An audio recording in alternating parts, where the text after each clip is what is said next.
ఏఓబీలో మావోయిస్టులను కాల్చి చంపిన వారిపై చట్టపరమైన చర్యలు తీసుకోవాలని డిమాండ్ చేస్తూ విజయవాడ రాఘవయ్య పార్క్ వద్ద పౌర ప్రజా సంఘాల ఆధ్వర్యంలో సమావేశం నిర్వహించారు. అయితే తాము ఎక్కడ సభలు నిర్వహించుకుంటే అక్కడ కౌంటర్గా పోలీసులు కూడా సభలు సమావేశాలు నిర్వహిస్తూ తమను ఇబ్బందులకు గురిచేస్తున్నారని పౌర హక్కుల సంఘ నేతలు ఆరోపించారు. నవంబర్ 3, 4, 5 తారీఖులు జరిగితే ఆ రోజు నుంచి ఈ రోజు వరకు కూడా పోలీసులు మేము ఎక్కడికి వెళితే అక్కడ కౌంటర్గా ధర్నాలు చేయించటం, లేకపోతే వాళ్ళు కూడా ర్యాలీలు నిర్వహించడం చేస్తూ ఉన్నారు. మేము పోలీస్ ఆఫీసర్స్ని కానీ లేదా ఈ పోలీస్ శాఖను కానీ మేము ఒక్కటే అడుగుతూ ఉన్నాం, ఇది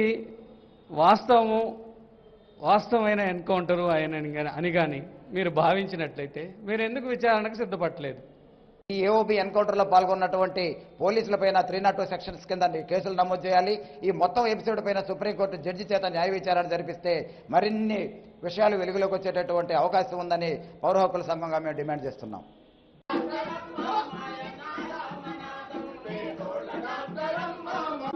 పిల్లలెత్తుకొని మరి కన్న